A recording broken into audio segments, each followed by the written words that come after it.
We are here with Courtney Boyd Myers, a.k.a. CBM, who is a polymath in that she's an entrepreneur, a journalist, a writer, a bunch of things. But the main hat that she's going to be wearing in this interview is her community director hat, because she serves as community leader for one of the most interesting communities that I've been involved in my life, which is the Summit community. So how long have you been thinking about communities and building communities? It's a great question. I remember this actually goes back to about the 5th grade. So I was 10 years old and my parents were moving me to a new town and I didn't know anyone in the town. And I went on to AIM, if you guys remember that, like AOL profiles. And I typed in born in 1984 or in 1985 and like lives in this town. And I reached out to like 30 people that had that information in their profiles and asked my mom if I could host a pool party to like meet all these new friends. So in terms of seeking community and soft landings in new places, I've been doing this for 25 years.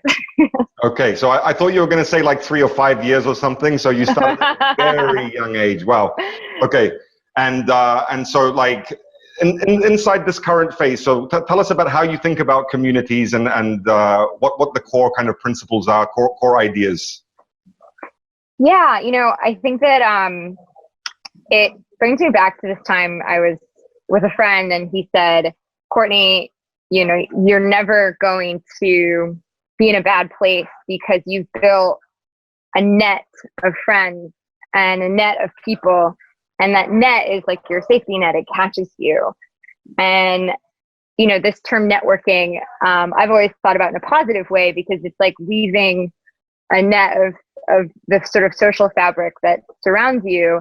And so I think community is you know, just that, the coming together, the sharing and the responsibilities and bringing each other up in the world. And so I think that people have been, you know, sort of coming at it from thinking around, well, we have, you know, evolved from tribes and how do we remake that in this world that's, you know, a little bit more family oriented and career driven and nationalist. So I've always thought about community as that global social fabric that allows me to live my sort of best life possible. Very nice, very nice. Yes, and bringing the concept of communities back to the theme of our event, which is about work. Okay, so I'm hoping that we're going to be able to share some ideas about how, you know, people inside their organizations can build inside company communities as well as communities of their clients, and starting to serve in that way. So let's starting with building external communities. How do you think about that? Yeah, you know, I ran an agency when I lived in London, and what we did with our clients is we said, you know, you're not clients, you're members. And by joining, you know, what we call our Audience IO was the name of the agency.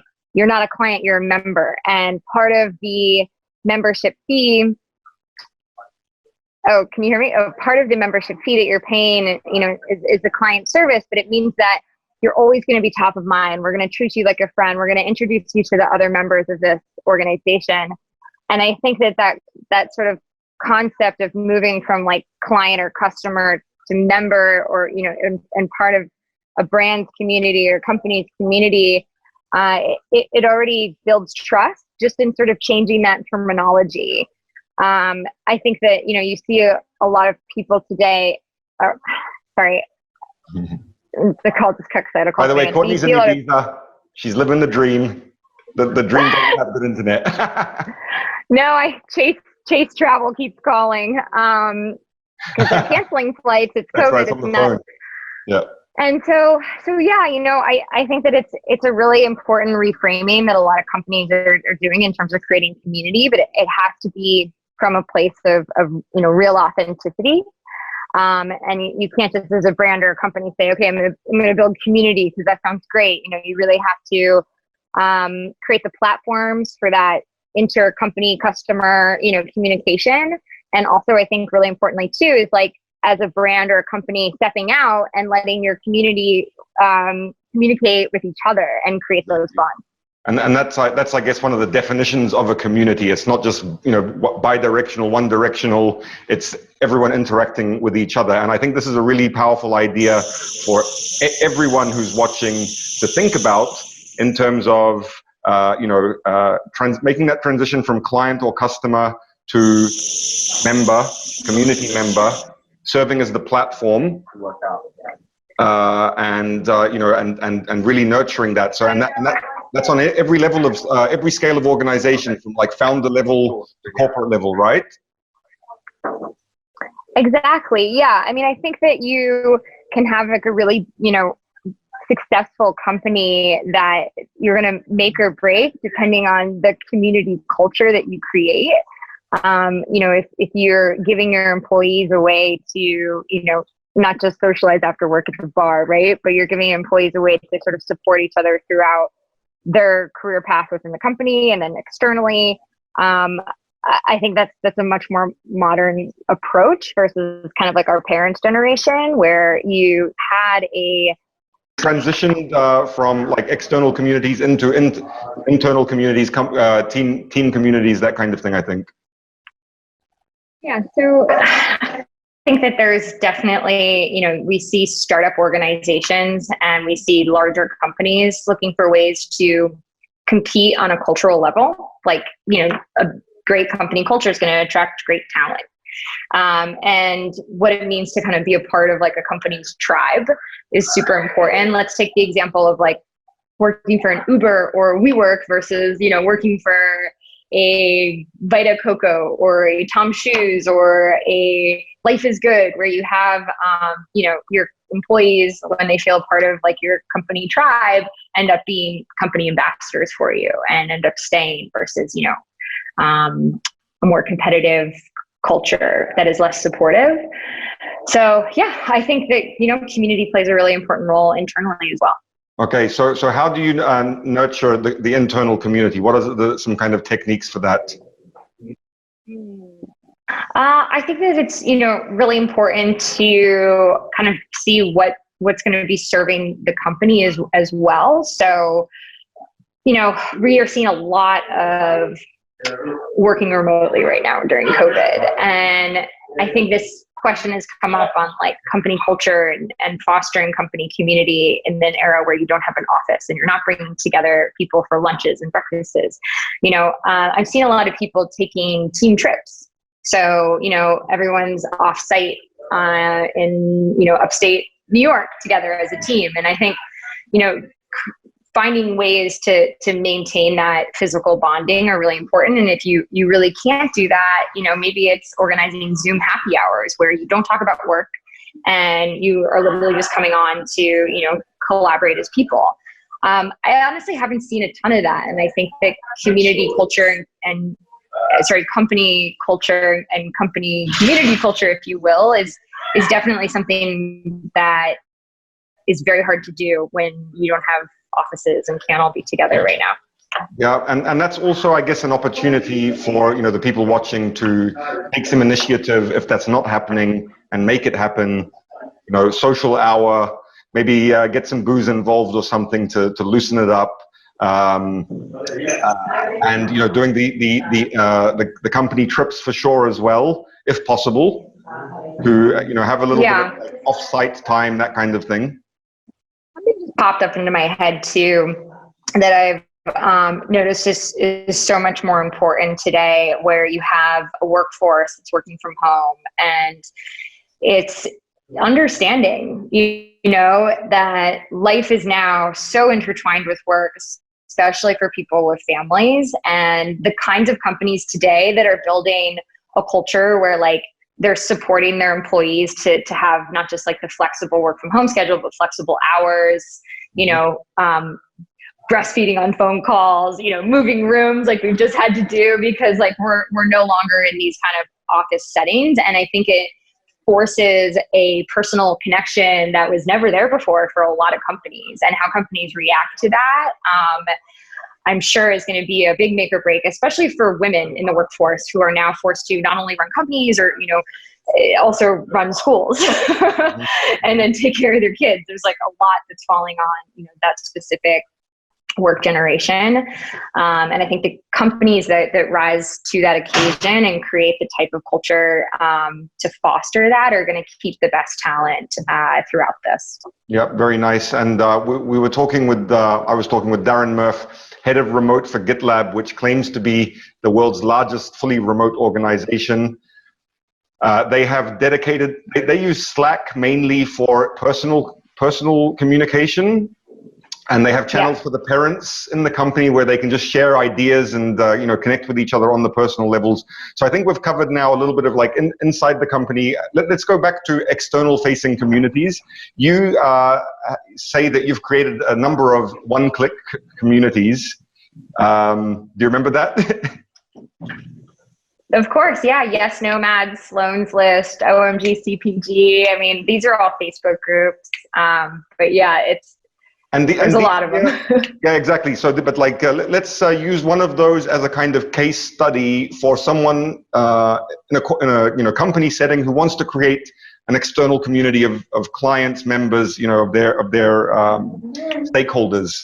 What do you think is a good procedure for that? How would you approach that? I think it's really it depends on the type of company, but I think can be really hard to do. I think that the communities that I've created, so there's one around private home sharing, where it's a lot of people that can't put their homes on Airbnb or don't want to have strangers in their homes. And so we've created a group of like-minded travelers who, want to be able to live more freely throughout the world and kind of want to meet new friends along the way and help each other cover rent. Another group is that's Yes Nomads, everyone. Highly recommended. Jump in there. Yeah, no, it's awesome. And then there's Sloan's List, which is, really it's a 10,000 person group that we started to help our friend find a job. And, this community has been talking a lot about, the future of work. And also there's a lot of people out of work right now and transitioning throughout industries as certain industries evaporated this year. And so it's been really supportive in that way. I had a company approach me saying, we have an educational program around the future of design that we want to roll out. Can you create a community of all designers and then we'll sell this course to them? And I said no, because I just think it's hard enough starting a community from truly authentic and altruistic ambitions, but starting a community where you might eventually sell something into them, I think it's really, really hard to do. I think that where I've seen it work really well is in travel, because there's so much to be shared around travel. There's so much to be shared around the future of work, for example. But if Away, the suitcase company, started a community for travelers, I don't know if it would be as authentic as just a community like Yes Nomads that's coming together and sort of sharing these travel tips, if that makes sense. Yeah. I mean, if you're in a kind of, more traditional industry, lead piping, are you really going to be able to create a community? I say it's worth thinking about, just as a, just as a way to have people I guess there are considerations about competitiveness and, your clients connecting together, and maybe that one has a different price than that one, or those kinds of potential risks. But even if you're in the lead piping industry, I think it's worth some analysis, because anyone who is building a community is building an asset that can kind of transcend their organization and become a whole world of its own, I think, because the lead piping industry does need a community. Well, I think where it's different is a lead piping company could start a group, like a Facebook group, for example, and invite other people who are in the lead piping industry. Also, I think where it would fall apart is when you try to create a community out of potential customers who need lead piping. Yeah. So I think, it has to be a community in some ways, has to start in a way that's on a group of peers that is, kind of an information exchange and serving each other, versus anything where you create a community and then kind of sell something into it. Thank you for raising that point, because I was, in the context of this talking about, with the clients, with the members, with the etc. But absolutely, there is something to be said. You should have very close relations with your main competitors as a general, work principle. being able to pick up the phone and speak to the competitor is, I think, a very powerful thing. And actually having the initiative and the courage to do that in a community setting.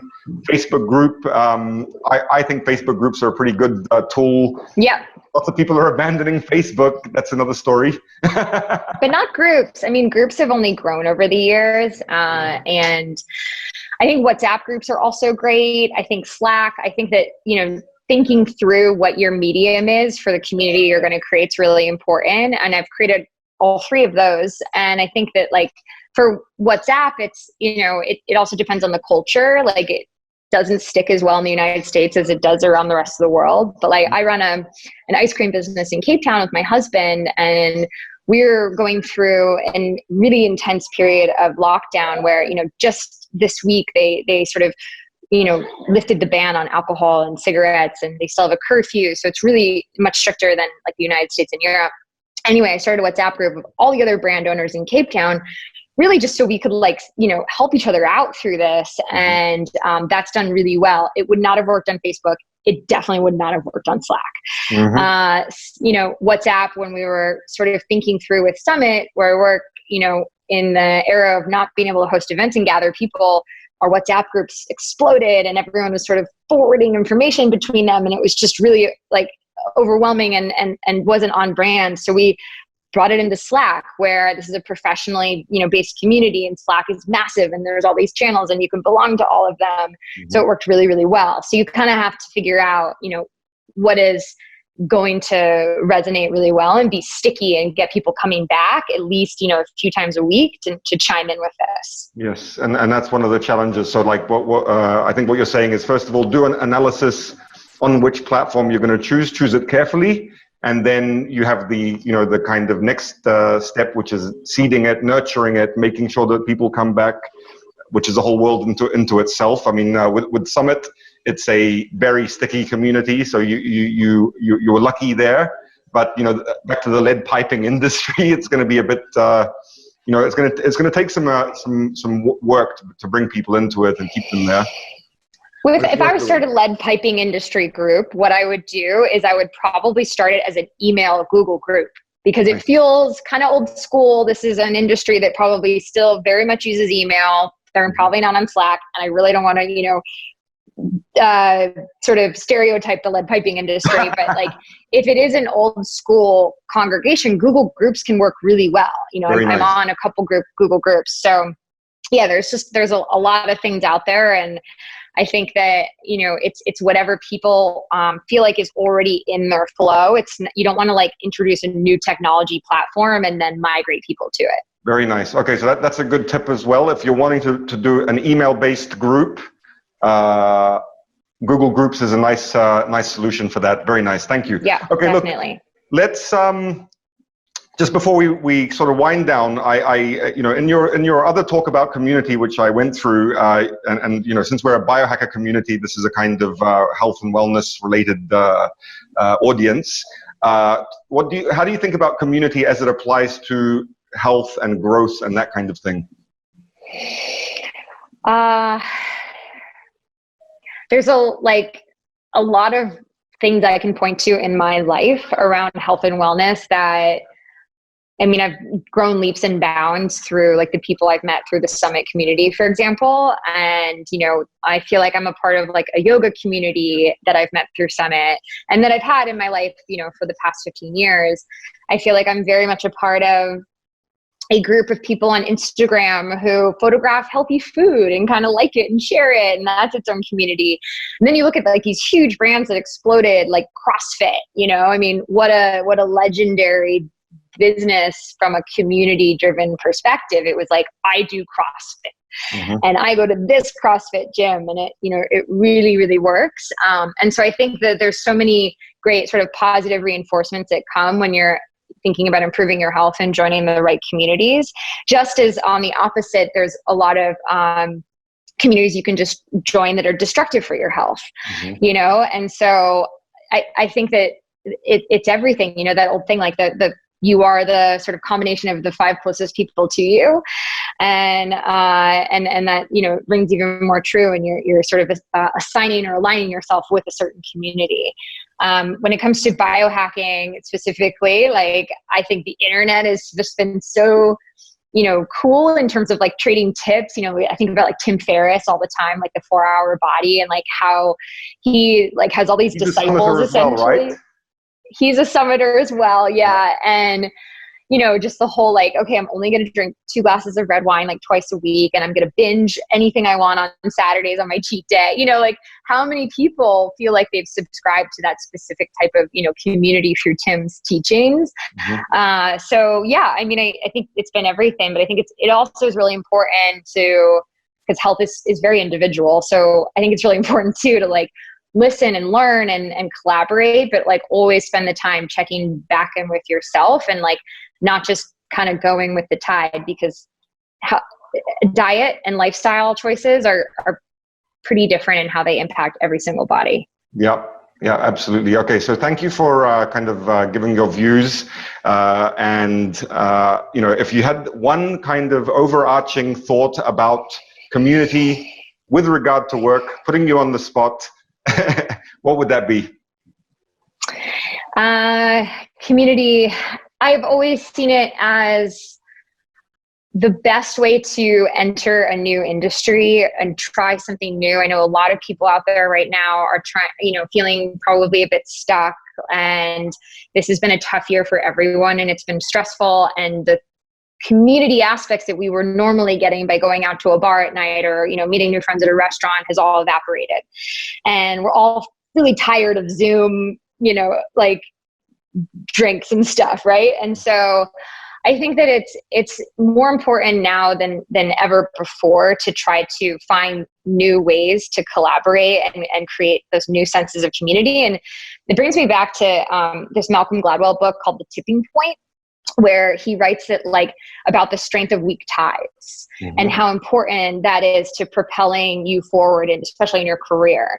And those weak ties are generally formed, by a friend at the office or a friend's friend. And I found it really difficult to maintain all my weak ties without the use of like a Slack or WhatsApp groups or going to these conferences. So I think that people just really need to be creative and really need to not get like right now into a mode where they get too sedentary in terms of that, because this year is about being creative with how you create community more than anything. And not just sitting back and like going to Zoom happy hours and hanging out online, but try to figure out other ways to, propel yourself forward and meet new communities. Cause I think I don't want people to miss out on that kind of expansion and growth this year. Very nice. Very nice. Okay, well, thank you so much for sharing with us, Courtney. It's been a pleasure, and see you at the next summit. Bye. Thank you.